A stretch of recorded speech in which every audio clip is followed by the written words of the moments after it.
Hello and welcome to How's It So Difficult? My name's Stefan. I'll be here to try and help you make those first steps as you venture onto the property ladder. I've only done this a couple of times, but my goodness, if there was someone that could have told me at the time, these are the things you should be doing and you shouldn't be doing, it would have been incredibly helpful. So these are the 10 mistakes that first-time buyers make. Number one, not going to see a financial advisor. Now, when I say financial advisor, I use the term broadly. It doesn't necessarily have to be your bank that you regularly bank with. It doesn't have to be someone that your parents know, your mum, your dad, whatever. But you need to go and speak to a so-called expert just so they can give you an idea as to how much money it is that you are able to be lent. All banks have a very specific criteria when it comes to lending you money. And these can be some things that are written down, some things that aren't, things that to do with your credit score, things to do with how much you earn. And there is no point in you starting to look online at all these great properties that you might be interested in buying if you haven't, first of all, just looked to find out exactly what it is that you should be looking at in terms of a price range. The best thing to do is really go online first of all and look at a list of different banks that might be able to lend you some money. So you might want to do a comparison site. You type in all your details and it comes up with some market leading rates. But really, it's really crucial to go and speak to someone so they can say to you, okay, based on the information that you've given me, we reckon we can lend you £250,000. 2, high expectations. Now, we all appreciate that first-time buyers are not looking at multi-million-pound houses, or at least not most of us, but you still think, okay, well, I know my mate, he's got a really nice place in this area, maybe I'll start my search there. And very quickly, you will realise that, unfortunately, you can't always get what you want, or at least all of it. Now, we all have a list of priorities, things that are the most important to us that we want when it comes to buying our first property. It might be a big garden. It might be it has to have 2 bedrooms. It could be a big sitting room. It could be it has somewhere to park my car. Before you go out looking for things, to write those things down and decide which ones are most important to you, because guess what? You're not going to get all of them. 3, not fully prepping your finances. Now, when you go for an appointment with a mortgage advisor, they will look at all the things that you've spent over a certain period, normally about 3 to 6 months. They literally go through with a pen and a fine-tooth comb, so to speak, looking through to see all the bits that you've been spending. And this is so they can get an insight whether A, you can afford what the property you want to buy, and also some of the things that are essential and non-essential in your everyday spending. So I remember when I went for my first mortgage appointment, they looked down and they said, you play the lottery. Do you have to play the lottery? I was like, well, it's my choice, right? I can do what I want to. True. But if those things start to be considered a necessary bit of expenditure, i.e. things that you commit to spending every single week or every single month, that is taken out of the total amount that you will be able to be lent. You need to demonstrate to someone that is about to lend you a big amount of money that you are responsible, you will be able to pay that money back, you know how to manage your finances. 4, getting your hopes up too much for one property. Now, we've all done it. When you're looking at lots of properties and then you come across the one that you think is the one. It's got a lovely garden, or the bedrooms are just right. The kitchen is amazing for hosting friends, great. But guess what? Lots of other people will have seen that as well and probably think the same thing. Because good property tends to go off the market quite quickly. And I absolutely encourage you to get involved and try your best to get that property. But do not get your hopes up too much. While there is every chance you may get it, there's also every chance that you may not get it, and nothing worse than disappointment like that. So prepare yourself mentally. This is a great property. If I get it, I'm going to be super happy living here. But if I don't get it, it's not the end of the world. You know, there are millions of properties out there, and it may not feel like that in that particular moment, but there is plenty else out there. Always have a backup plan. When I was looking for a property, thought I saw something I absolutely loved. We were really far through dealing with solicitors and all the rest of it, and then they just turned around and said, actually, we're not selling anymore. And I was absolutely devastated. I felt like, God, that was a property I would have loved to live in.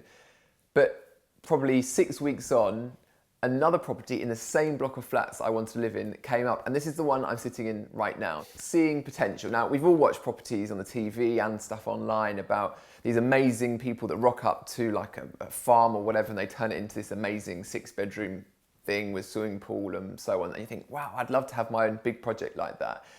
But then for some reason, when people go in and see property, they're like, oh, that ceiling's a bit scuzzy, or those floors are horrible, oh, that kitchen, oh, that avocado bathroom suite is so 1970s. And it's like, yeah, forget it. Don't worry about that stuff, because you are looking at the bricks and mortar. Cliche, yeah, I know it sounds. Location, is it good? Are the walls, if the 4 walls are standing, good. Look at the room sizes. Are you going to be able to fit a piece of furniture in there that you'd be likely to buy for your house? If the answer is yes, then you're certainly on the right road.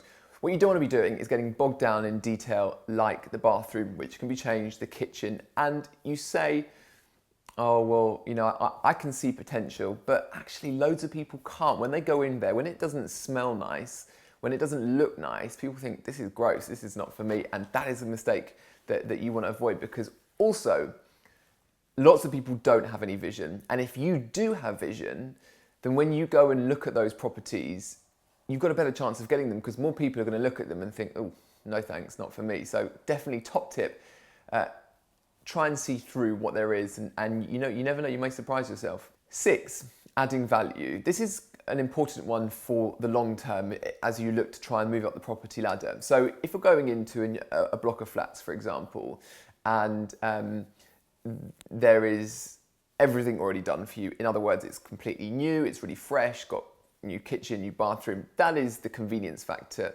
100% done. So you haven't got to worry about anything in that respect. But what you may find tricky to do is add value to it, because that has already been done either by the person that used to live there or the developer perhaps. So unless you're relying on your property to go up long term because of the way that house prices in this country tend to go like that, that's the only way you're going to make money on that property.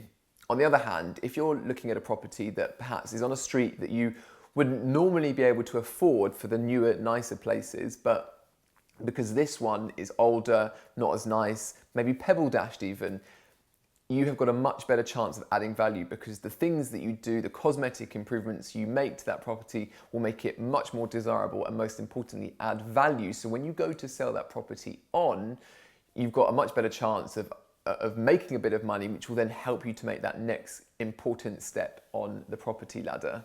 7, speaking to neighbours or people living nearby. Okay, so you've gone to see the perfect property. It's really nice. You can see yourself living there. It's in the budget. Perfect. But have you spoken to the people around it? Now, British people, we don't really like chatting to people we don't know sometimes, and we feel a bit embarrassed. But the best thing you can do is go knock on the door of the neighbours, of people living nearby, and just say, what's it like living around here? Have you had any problems? Do you know the people that are currently living here? How much do you pay in council tax? You know, how often do the bins get taken out? Any issues that you have, you know, be a bit of a journalist about this and try and ask some questions. Obviously, don't make it personal, but ask them the questions that you would like to know that are relevant to you, because that will give you a great insight, because estate agents and the sellers are there to sell you their property. They're not going to tell you that in winter the flat gets really mouldy, or they're not going to tell you that the neighbours living upstairs are a complete nightmare. It doesn't work like that. They are there to show you the best aspects of that property and do their best to try and conceal, not necessarily maliciously, but they're still going to try and hide the bad bits. So you need to find out what those bad bits are. Now, every single property will have bad bits about it. That you cannot avoid. It's just life. But you can find out how bad the bad bits are, and if you're willing to put up with them, basically. So don't expect, you know, to knock on the neighbour's door and I'm sure they'll find some sort of grumble, but it's whether that grumble is a complete deal breaker for you or not. 8, looking at the sale history online. This is quite a niche point, but I always think it's useful to do. Once you've found the property that you like and you've spoken to the neighbours and it's within the budget that you want, have a look online, go onto a website like Rightmove or Zoopla and have a look at the house prices for the block of flats or the house or the conversion or whatever that you're buying. Have a look at the sale history. I always think it's useful to look at how many times that property has been sold in the previous years. Records online from the Land Registry date back to 95, so you've got a good amount of time behind you for you to see how often things have changed over. Because for me, if a property had changed hands 2, 3, 4 times in a short period of time, I'd be asking why. What is it about this property that means people want to sell it on so quickly? Now, it can be that if a developer's come in, bought up a property that was pretty rough beforehand, fixed it all up and then sold it on, that's the reason why. But sometimes there can be other reasons, issues with the neighbourhood or the house itself or the flat or whatever it is. So if you look at that, then you're armed with knowledge, and then you can say to an estate agent, I see that it's been up for sale before. Why? What can you tell me about the history of this house? They will not tell you those things unless you ask. The minute you ask, you're in a much better place. Number 9, values of properties in the area. It's really important to have a look online and see what else is around you and sort of the prices that other things are going for. And so don't just look at exactly the same category as what you're buying. So for example, I'm buying a 2-bedroom flat on a road that's mixed of flats and houses. Have a look how much a 1-bedroom is. Have a look how much other 2-bedrooms are, but also look how much a 3-bedroom house is and even a 4-bedroom house, because this will give you a micro perspective on the area that you're buying into. And that's important because you want to understand where your property sits in the broader relation to everything else. You don't want to be buying something that's overpriced. And I've seen this before, that bizarrely, there is a 1-bedroom flat that has something like a 20 grand difference between the price of the 1-bedroom flat and then a 2-bedroom flat close by. Sometimes one is overpriced, sometimes one is underpriced, but you always want to get a good perspective of what else there is about in the close area to A, see your competition when you decide to sell on the property, and B, to get a really good idea to see if what you're paying for a property is reasonable for that area. Number 10, freehold or leasehold. This drives me mad. I think this is so unfair. In this country, we have a system whereby if you buy a property that is leasehold, you are only buying the right to stay on that piece of land, or indeed the flat that you've bought or the house that you've bought, for a set period of time. So you do not own the overall right to stay there. If you are trying to buy a leasehold property and it's got a 999-year lease, then that's pretty much okay. It's called a virtual freehold because it's going to exist for as long as you and your kids and your grandkids will ever live, so there's no issues with that. But if the property has a 80-year lease, you're starting to get to the point now where banks will not give you a mortgage for that property because it's getting too low, the lease. And really, when leases run below 80 years, the fees to renew the lease, to extend it so you could buy another 50 years, for example, start to get really expensive.